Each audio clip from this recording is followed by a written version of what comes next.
So welcome to today's show, everyone. And we are super excited to be introducing you to Karolina, who is a certified alcohol-free life coach who helps powerful women make alcohol insignificant in their lives. She's worked with thousands of clients throughout her online courses and coaching to change their drinking habit and unleash a new level of health, happiness, and potential to go after their biggest dreams. She's the host of Euphoric, the podcast, founder of Euphoric Alcohol-Free, and her work has been featured in the Huffington Post, Authority Magazine, Greatest, and Elite Daily. Karolina is passionate about helping you discover what really makes you happy outside of a beverage and design a life you love. So welcome to the show today, Karolina. How are you? I'm doing great. Thank you so much for the warm introduction and welcome. I'm so excited to be here today.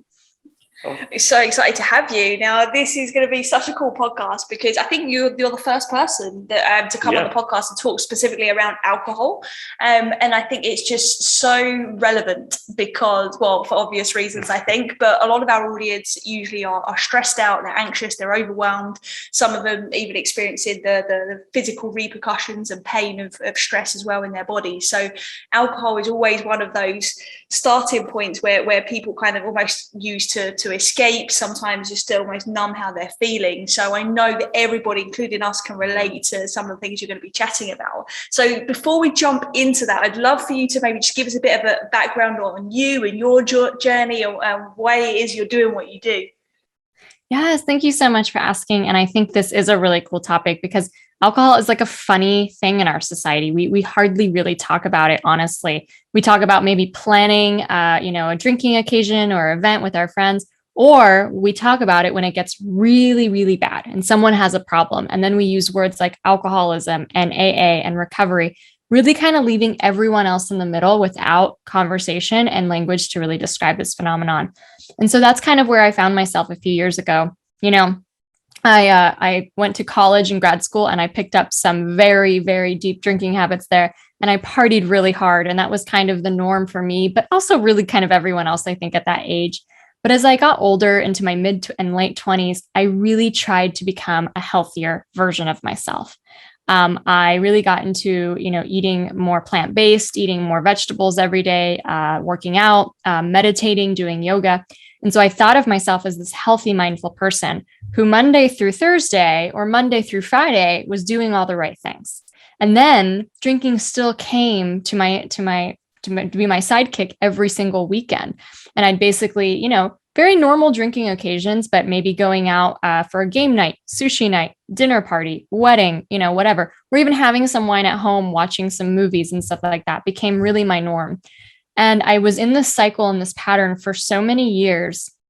And I remember every Monday morning waking up just feeling so out of it, so tired, so exhausted, and also so depressed and just shamed. Like everything I did that was healthy during the week before was like washed away by the weekend, and I woke up feeling like I was now 5 steps backwards. And so then on Monday morning, I would resolve to do better. I'd be like, let's get back on the train. Let's get back on this healthy horse. And I would make some progress, recover slowly throughout the week, make progress, feel better, feel really productive. And then Friday, it was time to celebrate again, right? I was just living this cycle over and over and over again. And you don't know how much headspace it took over for me. I was constantly thinking about alcohol, and not in the way that you envision someone who has a really severe problem, but more so of like, well, will I drink tonight? I have a presentation tomorrow. I probably shouldn't, but maybe I should just have one. But won't they think it's weird if I don't have one? This constant kind of weird mental rumination and internal turmoil I had around it. And because I was already finding myself so entrenched in the wellness space and really health and reading a lot of books, it also was starting to become really incongruous with my values. So, drinking when I was in college, like it almost didn't matter to me. I didn't really have any healthy coping mechanisms or values at that point. So it was kind of the lifestyle I had and was fine with it. But as I was getting healthier and more mindful, it was really this glaring like red flag in my life. Like everything else felt very holistic. And then this was the one thing that stole me away from a healthy morning routine or working out or eating very well. And it just was not allowing me to live, with the integrity of who I wanted to be. But I didn't really see a way out of it because all of these drinking occasions in my life were so this normalized part of our culture. And I really believed that someone who didn't drink at those events and who didn't drink at all in their life was someone who had a massive problem with alcohol and adopted the label of alcoholic and, really had this condition that they had for the rest of their lives. I literally didn't see any other examples in front of me. And I didn't want to go there. I mean, one, my drinking habit was a lot more, in that kind of gray, definitely complicated, but, definitely that gray middle. But you know what? With all the research I've done for my new book, most people that drink are in that territory, right? Most people overdrink or drink above the health guidelines because the health guidelines are really, really low. And so finding myself there, kind of getting finally just really sick of this mental gymnastics, this games I was playing with myself, I decided to take a break from alcohol. And it really came from hearing about Dry January. Dry January is like a public health campaign. A lot of people elect to take the month of January off to reset, feel better, incorporate more healthy habits. And to me, it was like the excuse I needed. Like, it was like, I can take a break and I don't have to explain myself to people. I can just do this. It's a thing. People are doing it. And so I take that month off alcohol. And it's like the first time, seriously, since I'm 18 that I've gone without a week of drinking, because every weekend it was the same thing. And I have an incredible month, like I'm sleeping so deeply. I'm waking up every morning feeling refreshed. I'm spending more time in my night journaling and reading routine. I'm never buzzed. I'm never like recuperating from the night before. And I'm also really enjoying my time in these more holistic ways. I'm hiking more. I'm playing more board games with my husband. I'm just really enjoying presence and mindfulness. And when February came around, I honestly still didn't believe I was allowed to keep going. It was like, well, normal adults drink. If you want to be labeled normal, you have to drink. And so I went back to it for a few occasions, and I didn't even necessarily have that much to drink, but it was just jarring what a contrast it was for me. Even one or two drinks completely ruined my sleep. And what was really noticeable for me is that I was so happy when I wasn't drinking. I had this wonder and presence of a child. I was really appreciative, just really like kind of in awe in the world. And I'd have one or two drinks and my mood would just go down really fast. I would turn exhausted, frustrated, cranky even. And I was like, oh my gosh, that was the turning point for me. Drinking actually sucks. and I really needed that contrast to see it that way. But I decided to take another break at that point. And from that break is really where I am 4 years later now. And from that moment on, everything in my life just exploded in the best possible way. My health drastically improved. And I felt like my wellness was this upward spiral instead of always being stopped by alcohol. I felt my cholesterol, for example, dropped by 51 points. I'm happy to share kind of some of those benefits that happen as well for other people. But I also started to really regain other deeper, more profound things about myself, like my self-worth, my self-love. And lastly, I really got the confidence that I was really severely lacking before to do something different with my life. And I got the confidence to launch a business, to write a book. I wrote the first draft of my book within that first year and really start doing pushing the envelope of what's possible for me. And from there on, it's just completely changed my identity. And I love to share this message because to me, it's like a gift. We think of alcohol and things like saying no means you're boring or you're a prohibitionist or something like that. But I'm like, if only you could try this break from alcohol, you're going to be so amazed at what you discover. And that's really just my intention, is to bring awareness to it and give people options, give people options to be able to experiment with their own relationship with alcohol and discover what really feels best for them. I love everything you've just said there. It's just so many things just want to pull out of there. It's so relatable. So good. Do you want to go? Yeah, it's just that. What you said about obviously kind of people's perception around alcohol being socially accepted. For example, my dad is a huge drinker. He used to be an alcoholic, not anymore, but he still drinks a lot. Like, his thing is, if you're not drinking, you're boring. And that's what he used to tell me all the time: have a drink. And I'm not a big drinker. I've never have been at all. And because back in that, I was very, very stubborn. So if anyone tries to say, stop being boring, have a drink, that would force me to go the opposite way. And I would go, well, no, I'm not drinking at all now. And then when I chose to drink, made the decision to drink, I went all out. I went crazy. And it'd take me like 2 weeks to recover. But it's that perception of like, if you're not drinking, have a drink, because if you're not drinking, you're boring. Have a bit of fun. I said, you don't need alcohol to have fun. You don't need alcohol to be in a social situation. And I just remember being around that all the time. Of anytime, if it was going out for dinner, if it was going out just generally, or just in a family environment, it was always, have a glass of wine or have a beer. And it was one after the other, and when one went to 2, went to 3, went to 4, went to 5, and then all of a sudden, before you know it, everyone around you is drinking about 6 bottles of wine, and you go, how did you do that? It's like, what? And you ask the question, how do you function? But then you realize they don't. They're literally just floating by on autopilot, and their brain is just not working optimally. It's just in a state of, like, it's screaming out, going, I need rest. I need recovery time. I need a break. But so many people live in that state daily, where they only have 2 drinks a night. That's a lot over a week. I said, that's a lot. Like, that's a lot of toxicity you're putting into your body. And that is definitely going to affect how you think, how you feel, how you show up, how you think about yourself, how you feel about yourself, as well as people around you, how triggered you get by anything that happens. And it just, it doesn't surprise me, but it does worry me how socially accepted it is, with everything else, other drugs being classed as, I'm not going to do drugs. But when people drink, you're doing drugs, because it is a drug. It's a very potent drug. We can get so hooked on it, and we can become very reliant on it. And I'm quite lucky and grateful in the sense that I wasn't really a big drinker. And it's never, because I know that exactly what you said. You have a couple of drinks and you just feel the effects. I like my vice is whiskey. I like a good quality whiskey, but I will have it once every 6 months, if I'm lucky. And even when I have one, I notice the difference mentally and physically the next day. But I make that choice where I know how I'm going to feel, but I know how to bring myself out of it as well. And I think that's the key, is if you do want that balance and you do like a drink now and again, is knowing, okay, how you're going to feel, but also how you can bring yourself back to that resourceful state again. And the problem comes when you have no awareness of that, and you just think, I feel rubbish today. I don't feel great. I had a stressful day at work. Open a bottle of wine. That's going to make me feel better. Yeah, for that short period it will, but internally there's a lot of damage going on from a psychological and emotional perspective as well from that alcohol. So I think for me, just seeing that was a kind of a wake-up call from the people around me, for me not to want to go down that route.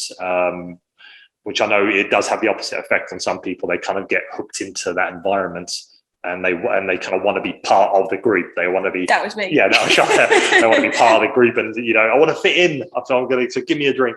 Yeah, like for me, like my relationship with alcohol, and it's a funny one because it's only sort of been in recent years where I've really kind of thought about it. A bit like you, when you was kind of in your party days, I travelled and backpacked a bit, and that was kind of my time to let loose and do all of those things. And alcohol was a big part of that. And I realised when I came back from travelling, how much weight I put on, where I was just didn't feel right for a number of different reasons. Of like, once you've traveled and seen things, you come back to your hometown, it's all very different, right? But then it was interesting because I then continued to drink, and a little bit like Jonathan, like my family environment is heavily into alcohol, like socially. And so it's like every night it's like, do you want a glass of wine? Like, why are you not having a glass of wine? And it's like all of this. And even when I was growing up, right, probably shouldn't say this, but but my mum was the one that would be like that mum that doesn't mind the kids drinking when they're not old enough to drink, and would actually get us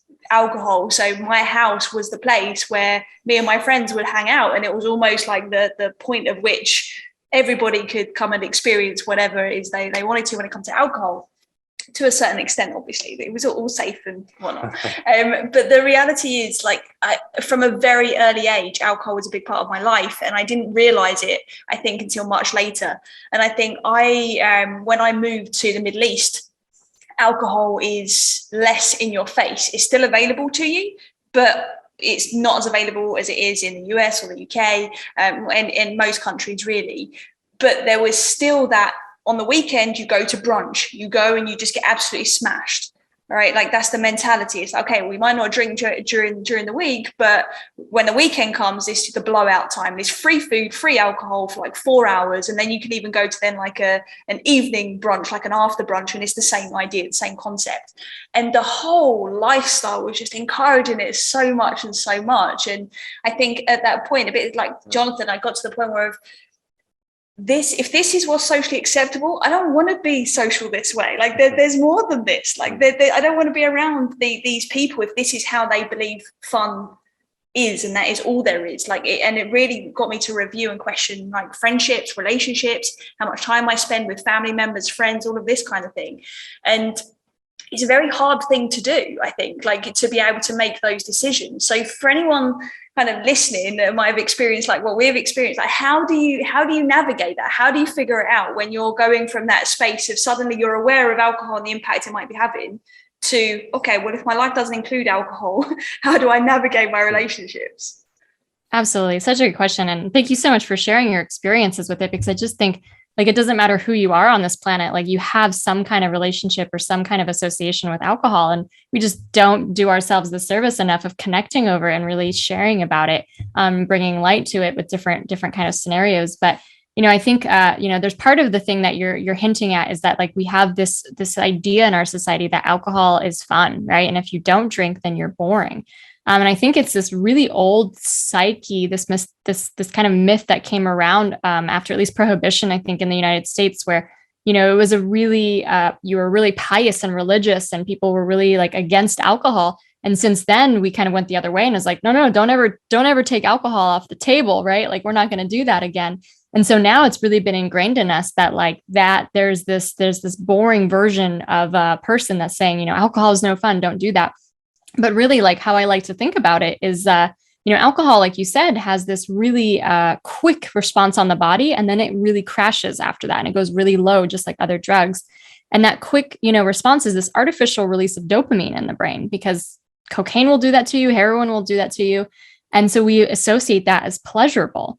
But what it's really doing is it's really false. Like it's almost like imagine if you put these brain nodes on rats and you were stimulating their brains with this electric current.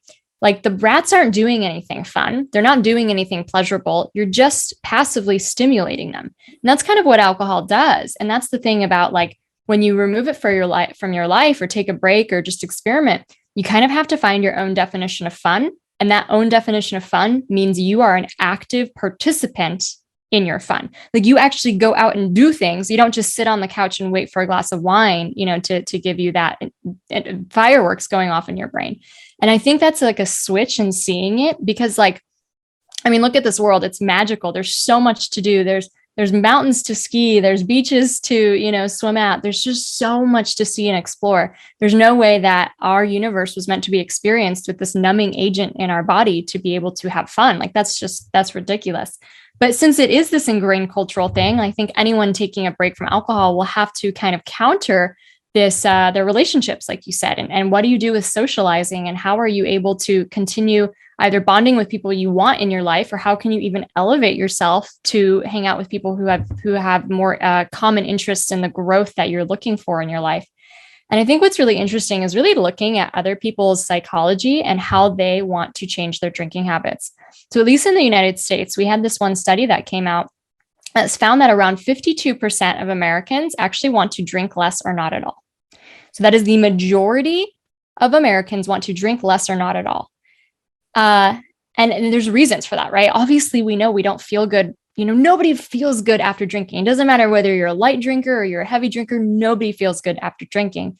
It has that health implications. It makes you feel sluggish. It can make you feel a little like you are out of alignment, out of character. You said something out of character. You just weren't yourself entirely. There's just so many reasons why we have definitely these negative consequences that have without alcohol. And people are starting to become conscious of those and actually wish that they drank less or not at all.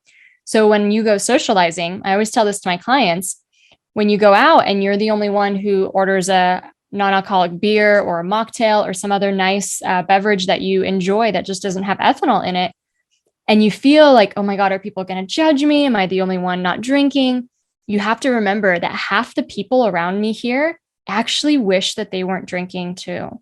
They want what you are having. They want what you are doing. I mean, think of it as with healthy habits as well. When someone's healthy, other people want to be that healthy. They just kind of feel stuck in unhealthy habits or cycles. And so you honestly aren't really the odd one out when you go alcohol-free with your relationships. You start becoming the role model. You start being someone that inspires other people. You start being the leader.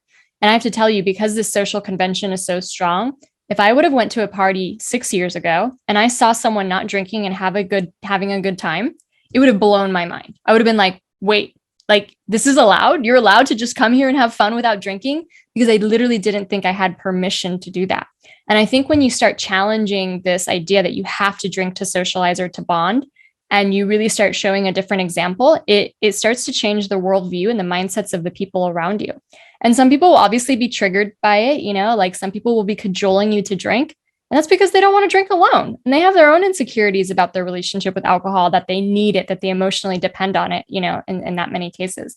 And so I think it's just this twist of really seeing like when you change your relationship with alcohol, you are really doing something that most people want to do, but maybe don't have the bravery or the intuition or just that kind of personal growth ready for that stage in their life.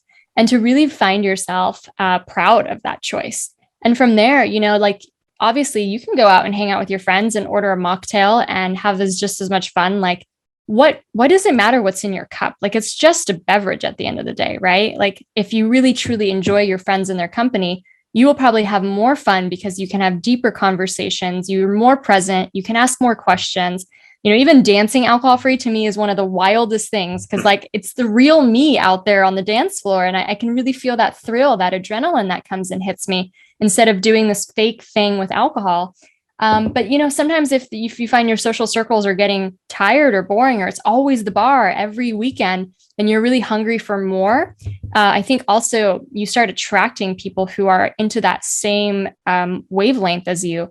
For example, going to a bar until 2 a.m. is like not something I'm interested in anymore, right? And I'm interested instead to go to entrepreneurship conferences and wellness retreats and doing things that really give me a sense of adventure and fun. And I meet people everywhere I go now who, alcohol is either irrelevant in their lives because they're so growth oriented, or they're non-drinkers too. Like you can really kind of elevate, I think, what you do in your social circle, and your friends might feel the same, like I said earlier. So why not invite your friend for coffee instead of a happy hour and just see how much fun that could be, or a hike or yoga class or something like that. Like, you don't have to ditch your friends. I'm not saying that, but it's just this kind of really cool reevaluation of what you two bond over, or what you and your group bond over, and finding new things to do and to relate to. And I know personally, when I went alcohol free, it's kind of like I was calling it how it was. I was finally being really honest about this thing that we all just don't talk about. And my friends were really, really refreshed by my vulnerability, and they became honest themselves, and they started sharing about their relationships with alcohol. Some of them took breaks. Some of them went alcohol free themselves, So it's just like, we have to like leave behind that old mentality that it's either a symbol of being boring or having a problem, or, all these different connotations we have with it, and really just show that like there is so much happening in this space, so much people that are choosing not to drink, or choosing to drink so infrequently it barely matters, and creating a really, really healthy, happy, and productive lifestyle out of it. I think it's the secret sauce that successful people really have. And I mean, who doesn't want to be like, for example, Tony Robbins doesn't drink. Who doesn't want what he has, right? Absolutely. That's so true. So many good insights there. I love really the way that you think about it, and the way you've framed that as well, in terms of it's a choice to be proud of and lead by example, essentially, and become that role model. I think that's really, really powerful. I'm curious to kind of tap into now, like the why people drink, right? Like you said, there's emotional dependency, because that was one of the things that shifted for me. It was like suddenly when I actually questioned why am I drinking, I was like, well, actually, I don't even know why I'm drinking, right? And it was like, am I just doing it because like it's just habitual? And the reality was that was the case. And now if I do drink, I will only drink something because I actually enjoy the taste. And usually then it'll only be one drink, because after the first drink, all the drinks taste the same after that, right? Like, so it's very interesting when we look at the why we drink, because a lot of people are doing it because they want to numb how they're feeling, right? Or they don't even know how they're feeling. So like you said, to give them that buzz, they then drink. So if anybody's listening to this and they know that that's why they're drinking, what would you say to them? Absolutely. And I think obviously we all form habits around alcohol. And when you think about it, like, unless you're Jonathan, you don't just drink once or twice in your life, here or there. Like, most drinkers do it on repeat every single week. So think about how many times that ends up stacking in your life, how many times you repeat that habit. It is in the thousands upon thousands of times that you've done it. And habits are very strong. Like, you don't have to be addicted to something for a habit to really be ingrained in your brain. I mean, just think of brushing your teeth in the morning. It's hard to say that any one of us is addicted to brushing our teeth, and yet I can't stop doing it. You can't pay me to stop doing it either, right? Like, I really enjoy having a clean mouth. And so there's the power of habit, but then there's also this internal mindset, the subconscious, that really determines that alcohol gives me benefits. Alcohol gives me some kind of comfort or benefits or pleasure. And it can be very subconscious sometimes, or very conscious. So what I often do is actually start with a client and we'll ask them, like, why do you like to drink? So just like you did for yourself, and really kind of spell out the reasons. And then really start looking up at those reasons and seeing, are they true? Does alcohol actually meet that need? Does it really resolve that thing that you're looking for? Does it give you that feeling you're hoping to have? And when you see it, then that way you can start to kind of debunk each and every belief you have around alcohol and form a new truth for yourself that could be a lot more empowering. So like you said, with relaxing, right? We all have busy lives. We all, have 1,000 to-dos on our list. We all get through our work days, and it can be really typical, like on a Friday night, to just be like, oh, I can't wait to relax. I can't wait to unwind. And we associate alcohol with helping us do that. And we associate it with a treat, with being maybe pampered at the end of the day. We just associate so much with that. And so that's a belief I have in my mind. Alcohol relaxes me. Seems pretty innocuous. Seems like most people have that belief. But, kind of like Jonathan was alluding to earlier, it's not true. It's not actually true. The alcohol does not relax the human brain or the human body. It numbs the brain. It puts you into like a almost like comatose state, because it's numbing the ability of the neurons to fire, your central nervous system, your cells. But it's actually not relaxing you, because it's a depressant, and it does numb your feelings, emotions, and then thoughts to the point where, someone literally blacks out. Our body has this counteractive system that can counteract that depressant nature of alcohol.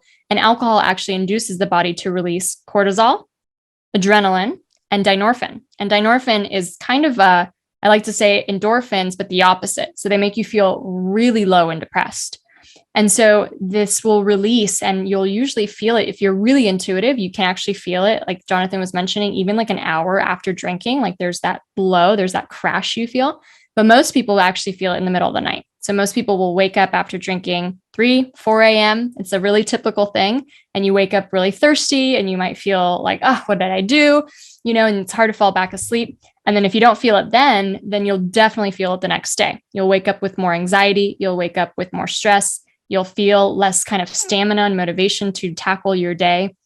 And so that can actually last, those stress hormones, for days, if not weeks, which is why sometimes just a big wedding or drinking episode over the weekend can take days, to recover from. And so with that in mind, and in addition to that, alcohol is a toxin, and it is, the same alcohol as ethanol is the same thing we have in our car fuel, is the same thing we have in a paint thinner. It's the same thing we have in hand sanitizer. It is a toxin that our body has to detox, and that takes a huge toll on our body as well. So alcohol creates anxiety. It creates all these stress hormones in your body. It prevents restful sleep. It puts a toll on your physical body to have to detoxify it. And this is all tied to anxiety on a molecular level in our cells. So like empirically, sorry, it's not possible to say alcohol relaxes you. It's the opposite. It actually stresses your body out. And the more you kind of become intuitive of that, and even someone who's drinking right now can experiment with it. They can actually know, how do I feel an hour after drinking, 2 hours after drinking? How do I feel the next day? Because alcohol isn't just a 20-minute buzz. It's a 48-hour experience, right? So obviously, with that in mind, it's not about depriving yourself. It's not about saying, hey, you don't get to rest after a long day. You don't get to have a treat. You don't get to unwind. No. It's about finding something that actually works. Right? It's about finding new, healthier coping mechanisms that really work and really can relax the body and the brain. And just taking a break from alcohol will really rebalance your mind and those neurotransmitters. So those stress hormones will go down, And then some of our happy neurotransmitters like dopamine, serotonin, and GABA will go up because those are also lowered from drinking. And what many people find is that they have a lot more emotional resiliency to handle stress. The things that were like these gargantuan mountains start to be like, molehills. It's just not as stressful. But they also start practicing different methods to unwind and to decompress. And it can be really unique for the person. But, some ideas include, watching the sunset. One of my favorites. Like, what a beautiful time to just have a ritual to see Mother Nature unfolding between my eyes, to see something that millions and millions of humans have seen over millions of years. I just love that connection with nature. Taking a walk, doing some yin yoga, maybe having a sauna or taking a bath, maybe exercising. And one of the easiest things that I can recommend to people is it's okay to decompress over a drink. Just change the drink. There are right now in the US and, in Australia, the UK, and in Europe, hundreds, if not thousands of new beverage companies that are alternate beverages, whether it's alcohol-free beer, wine, other like new concoctions, soft cocktails, or just different health elixirs with reishi mushrooms and adaptogens and nootropics and just all this different fun stuff that's really landing on the market. I mean, you could go to a health food store and probably buy like 50 different drinks that have no alcohol in them and explore and experiment and find one that you love and that you really enjoy drinking that just gives you the same feeling of a treat at the end of the day, but doesn't have any of those negative side effects in it. Replacing the habit can be one of the quickest, easiest things that you can do. Yeah, definitely. Yeah. It's so interesting because I've seen recently there are a lot of pop-up bars now that are either low alcohol or zero alcohol. So it's like a bar experience. So you can still go in as if you're going to a pub or to a bar, and you still get that vibe, but actually you just don't get all the drunkenness that goes with it. And I think that's huge. And I think like the generations now are kind of coming through, and I think probably our age group are really leaning into that. The challenge that I see though is there's two, right? There's one, there'll be people listening to this that go, just change the habit and change the drink. Yeah, but they still won't do it, right? They hear it, they know, but they still won't do it. So I'm curious to hear your thoughts on that. And secondly, it's that, I think it's the generational split, right? Because I know, like we've said, like our families, if we said to them, hey, like let's go out for dinner, and we take you to like a alcohol-free restaurant or bar, they'll be like, what are we doing here? Let's go, kind of thing. Like it just wouldn't gel, right? So I'm again curious to know kind of what your thoughts are from kind of big picture perspective. How do you see like society shifting and these behaviors actually start to be implemented?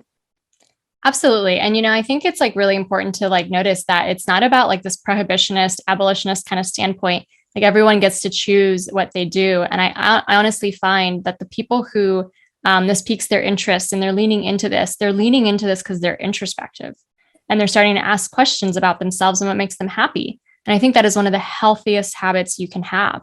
Shoving things under a rug and never thinking about your habits or your lifestyle will one day probably bite you in the ass, right? And so just allowing yourself to be introspective can be a really great place to start. I don't push like black and whites. I don't think that there is like this, everyone has to quit drinking or anything like that. It's really like, let's get aware and curious. And what really happened for me is I only knew what it felt like to be a drinker as an adult. I didn't have any other thing to compare it to. And when I finally did that experiment in my life, I really liked the other version, right? I really enjoyed that lifestyle. And because of so much that happens, like the brain chemicals like rebalance. My company and my book is called Euphoric for a reason. It's because you feel euphoric when you go alcohol free. It actually changes your brain.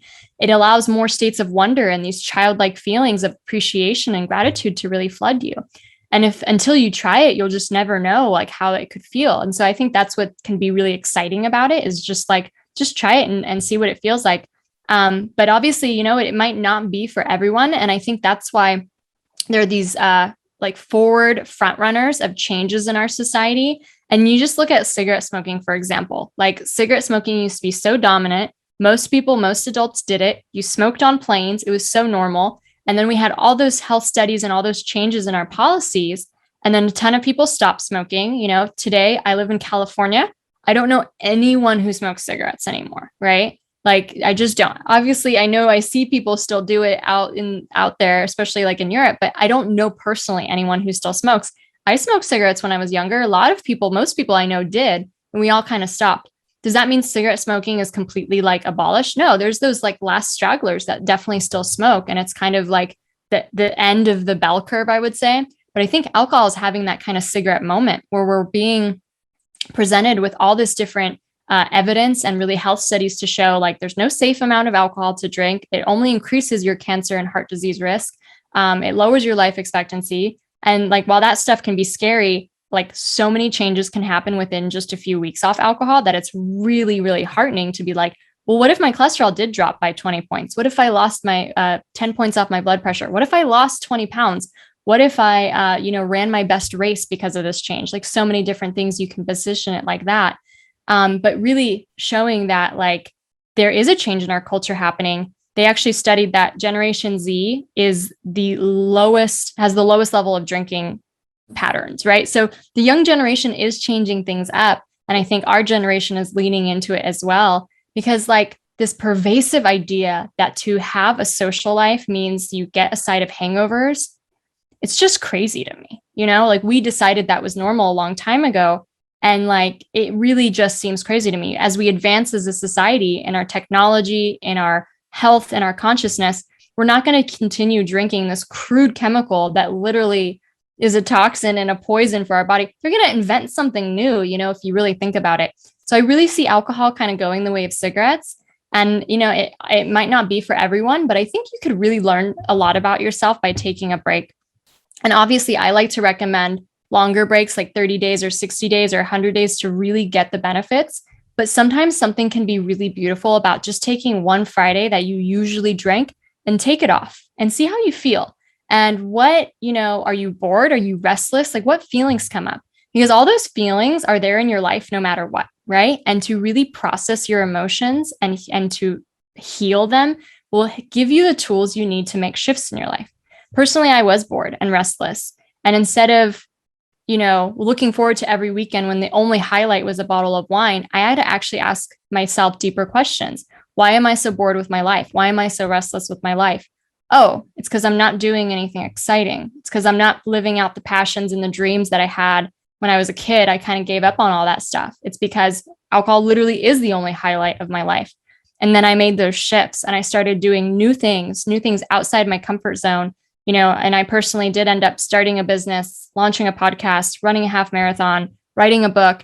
And all of those things give me so much more fulfillment than a glass of wine at the end of the day. And I think that's the gift that you get in really reevaluating the role of alcohol in your life. It's not about what you take away. It's like the world of passions and new ideas and a sense of new creativity and even a sense of new purpose that comes flooding to you. And I'm not the only one. I think it's really typical when you remove alcohol, all of a sudden people are just like doing crazy new things with their life, really inspiring things. They're pushing their limits of what they thought was possible. Some people, completely change jobs as well, change their careers, make really drastic health changes, improve their relationships, improve their parenting. Just so many incredible benefits happen. And I think that's just a gift that I would love for more people to experience. But I think it comes from a deep desire to experience it yourself. And that can take, that can happen on multiple stages of your journey of awareness, if that makes sense. Because personally, like I shared with you, it took me years to get to the point where I could take a break from alcohol, even though I was thinking about it and having all this stress and internal turmoil over it for so many years. But that was really preparing me, I think, to kind of let go of all those limiting beliefs that alcohol is a necessary requisite for a fun and fulfilling life, and find that the total opposite is true.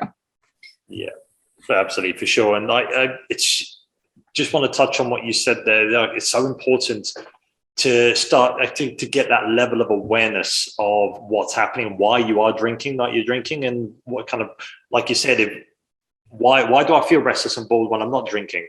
It's that level of awareness, because most people just jump into, like, again, they grow up with that conditioning that alcohol is acceptable. It's like it's something you always do and you don't question it.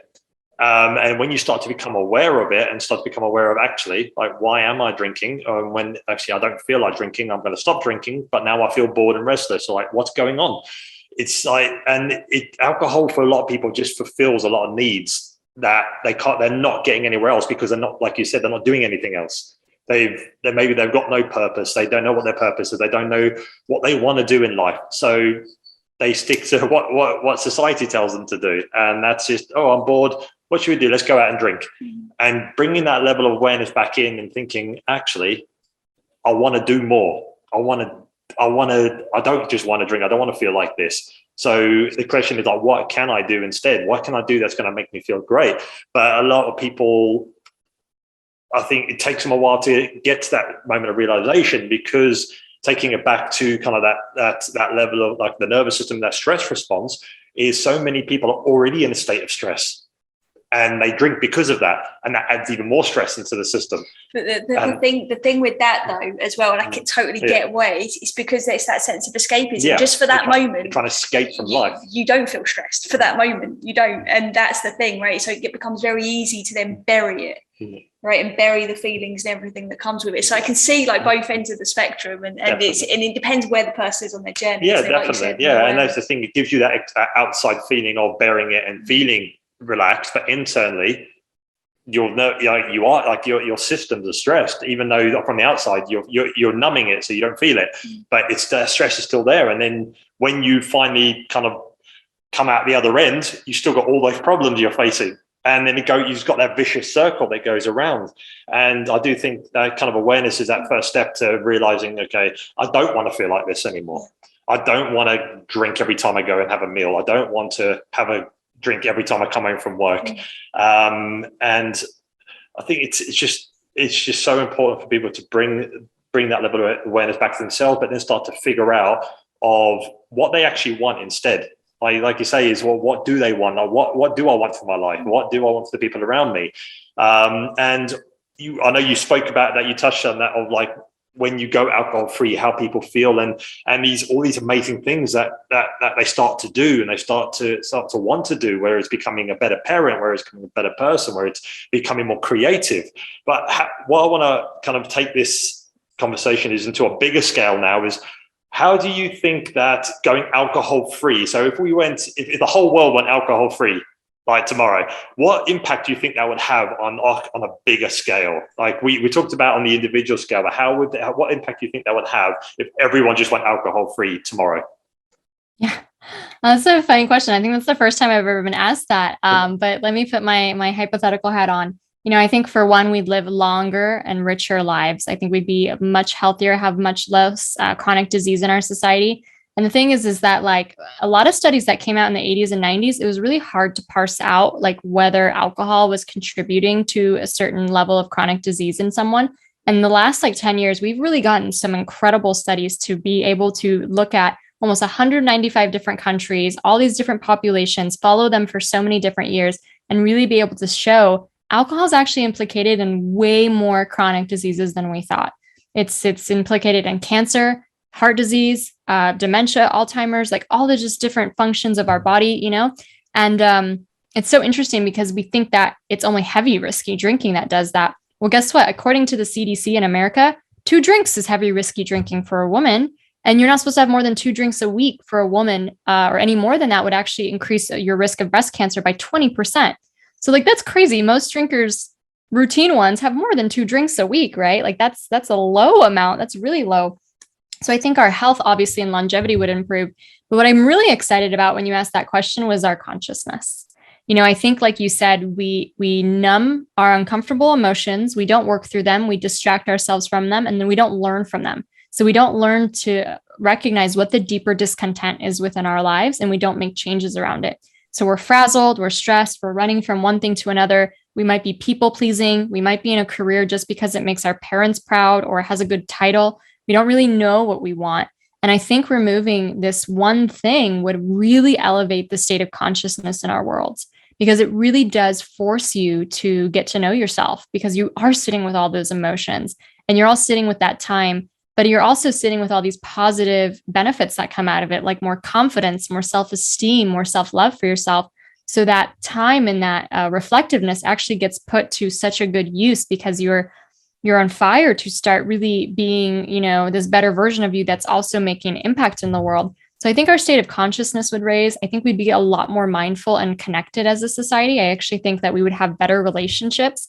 Like when you're talking with someone, when people are drinking, like it's just repetitive conversation. It's not very deep.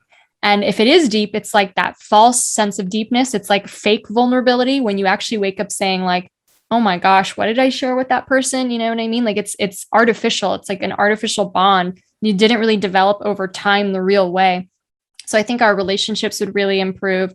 I think that we would really have that higher state of consciousness, and really more people would decide, I think, to live their lives on their terms, instead of, doing all the things that make us unhappy in the first place, to feel like we need the alcohol to de-stress and to debunk from that. And, I think like when it comes to human needs, I think alcohol comes in very early in our lives to be this point of rebellion, or be this sign of independence, or wanting to be an adult. And I think that kind of wildness, that adventure, that uncertainty, that thrill, it's a really, really big human need. And sometimes when you do all the things right, you're eating well, you're working out, you're not drinking, you're working on your business or your goal, your dreams, it can feel like too much certainty, too much of having everything go right. So I also think we would discover new ways to unleash our wildness. And I think those things are can be popular in more esoteric or spiritual circles, but there's very fascinating things that you could do to really feel like a rebel, feel like a wild person, have more adventure in your life, whether it's dancing naked somewhere or, all these different things that you could do. I think that would also, we would redefine what it means to be a rebel and wild. Because if you think that like being a drinker is somehow complex, or makes you one of the bad ones, like in a good way, or it makes you feel like a rebel, like, come on, everyone drinks. Your aunt drinks, the guy down the street drinks. Like, it really doesn't make anyone unique these days.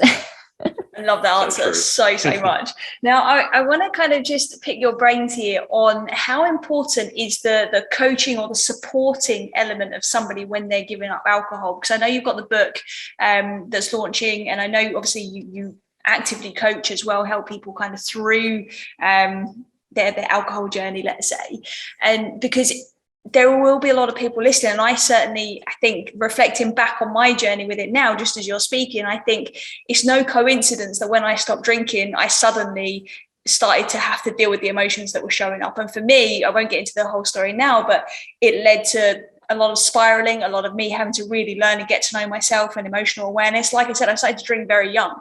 Right. So for me, like it would have been very important for me to, I think, to have some support in doing that. But I didn't consciously choose not to drink.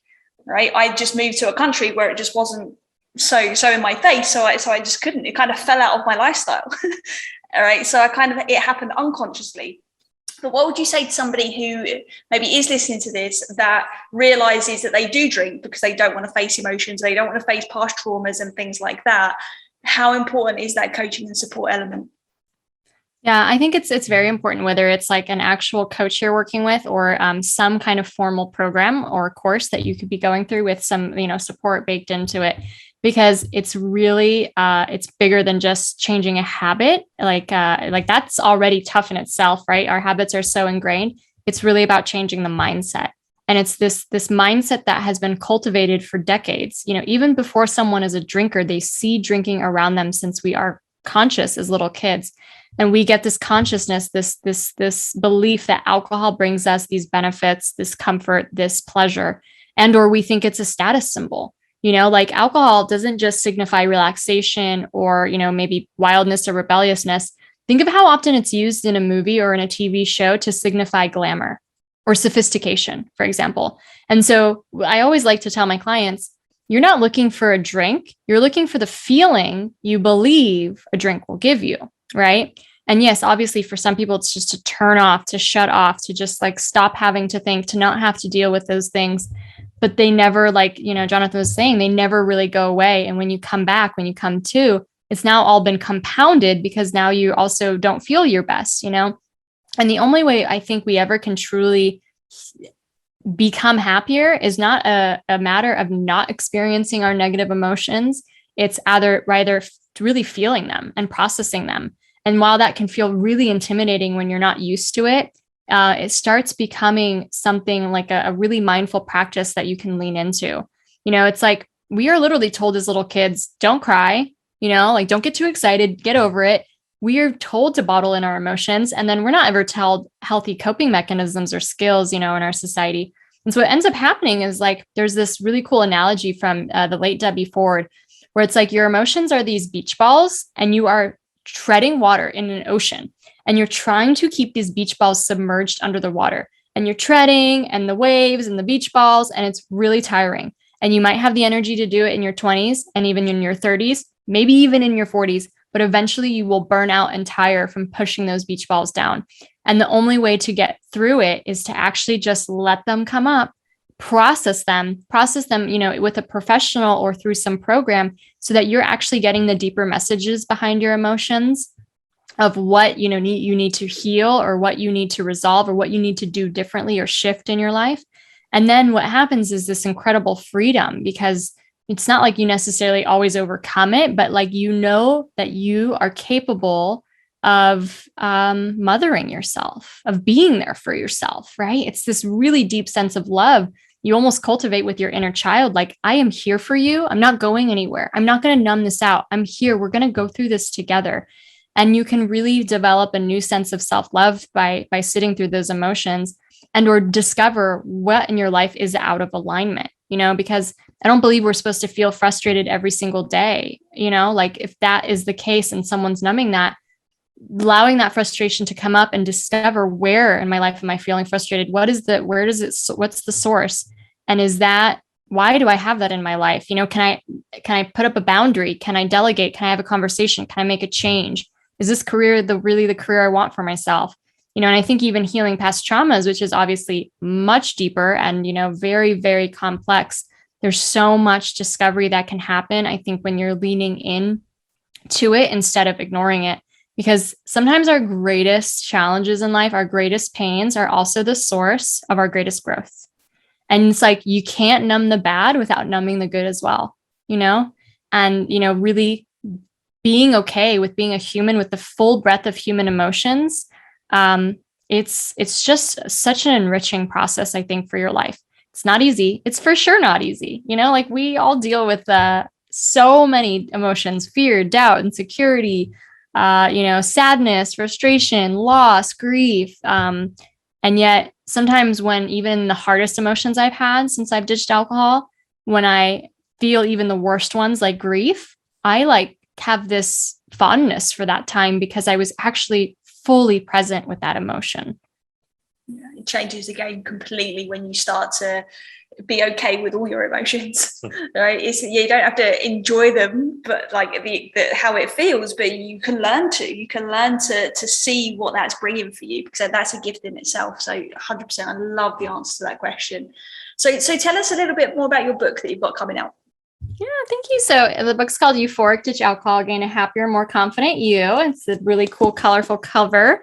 And, I really wrote this book because when I was looking for some more resources or for some just guidance on changing my relationship with alcohol, at the time, all I could find was books about, alcoholism, rock bottom, people who just destroyed their lives. And they would these drinking stories where basically 99% of the book was about their crazy drinking story. And then at the end of the book, they got sober. And I wanted a book that was not written, for like the most severe problem drinker on the spectrum, but really looking at the consumption and habit levels of all people on this planet, really for someone in the middle, someone that identifies as that social, casual drinker, and almost feels like looking into their relationship with alcohol is taboo and not really that acceptable because they don't have a problem or they don't want to be labeled with a problem. And so it's really for those very conscious, health conscious, mindful, intuitive people who are starting to ask themselves, is this alcohol habit serving me? Is it making me happy? And so the first part of the book is really a deep dive into why taking a break from alcohol is so amazing. So I go over all of the health benefits, lots of different interesting research and studies in there. I go over the mindset benefits, how it really increases your sense of self-love and redevelops positive beliefs about yourself, your self-worth, your self-esteem. And then also, about strengthening the most profound things in your life, like your connection, your sense of presence, your sense of gratitude, and kind of starting to discover what your deeper purpose is on this planet as well. And then I make this like life so rife with possibility, was just so juicy that someone's like, all right, let's do it. Let's try this. So the last part of the book is actually an 8-week plan to help someone guide them through a break from alcohol. And every week they'll have like a really good lesson and reflections on how to make sense of their relationship with it, how to make some of those mindset changes. Because, for example, when I stopped believing that alcohol relaxed me, I actually chipped away at the desire. And then I looked at other reasons why I like to drink. So I like to drink back in the day because it helped me socialize. But what I really didn't recognize, it was actually made me more insecure over time because I was constantly outsourcing my sociability to a beverage and never developing that skill within myself. And so it was the complete opposite. Alcohol didn't make me more confident. It made me insecure. It's actually tied to some of the most embarrassing moments of my life, right? And so that's another thing I just chipped away at. And so if I do that for all the reasons why I like to drink, eventually I'll be left without the desire. And it's not about not being able to drink or I can't drink or trying to like moderate it, but just like, it's really not on my radar anymore. It's not really a big thing in my life. That's why I use the word, make alcohol insignificant, where it's just not really a thought. And as people go through this 8-week plan, it's not just about the beverage, because what I really care about is what you're making space for. It's those deeper passions. It's those dreams that maybe you had long put on the back burner of, pipe dreams, just this isn't reality for me. And it starts to really prompt someone, like if you could create your ideal vision, your ideal lifestyle, what would that look like? And starting to give them the kind of framework for really discovering what that is. And that's kind of where I love working with my clients, is it's not just about changing their relationship with alcohol. It's often that next big chapter that comes for them because just so many possibilities open up.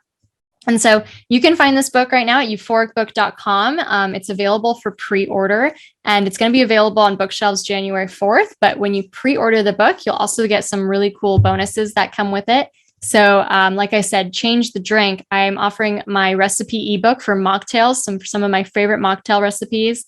I'm also offering a 50 things to do instead of drinking checklist, because boredom, restlessness, those are big ones that first come up, as well as a guide on how to socialize confidently without a drink so that you can really start developing that skill and that pride within yourself to feel just really confident about that choice. So all those goodies are available for you when you pre-order the book. And then one more special gift just for your audience is a 31-day guide to actually walk someone through. And, dry January is like around the corner. It's one of the best times of years to do this because it's just a lot of people are doing it. You can start Googling the hashtag dry January and be part of a big community that, does this every year. And your audience can get this free guide to help them have their best month yet with little tips and guidance throughout every single day of the month. And you can get that at euphoricbook.com/gift. Amazing. Thank you so much. Yeah. And we're going to be pre-ordering so many copies of that for people in our lives. Yes, exactly. See if it plants that seed of change for them. Awesome. We'll put the link obviously to that in the show notes. So anyone listening, if you want to obviously pre-order that book, get those amazing gifts, look at the show notes, get on that link and get it done. All right. Order it before the end of the year, get that pre-order. So obviously thank you for that amazing gift as well. I'm sure anyone listening is gonna benefit from that massively. So before we start to wrap things up and finish up, is there anything else that you would like to add to this conversation? There's already so much that you've spoken about, that you've given amazing bits of wisdom there, but is there anything else you feel that our listeners need to know? I just have one more thought, and I share so much about leaning into curiosity and awareness and just experimenting, right? Like when I took a break, it was just an experiment. It was just 1 month. I wasn't committing to forever, because a lot of times we think of these big changes we want to make in our lives. Like I want to cut out sugar, or I want to go plant-based, or, all these things. I want to work out every day. And we think we have to be perfect on day one and then do it like that perfectly for the rest of our lives. And that's so intimidating, right? And obviously we keep pushing the date back and say, okay, I'll do that another week, because we make these drastic, like, I have to quit drinking, kind of statements, which can actually be really unhelpful and actually what keeps a lot of people stuck. So I like to always say, when it comes to alcohol, it's kind of like marriage. So if just tomorrow I said, hey, I'd love for you to meet this guy and marry him, and you're single, you would be kind of like, that's crazy. I haven't even met him. Of course I'm not going to marry him. Like, I haven't, you're going to get cold feet. It's not going to work out because that's too much of a jump on the first very step.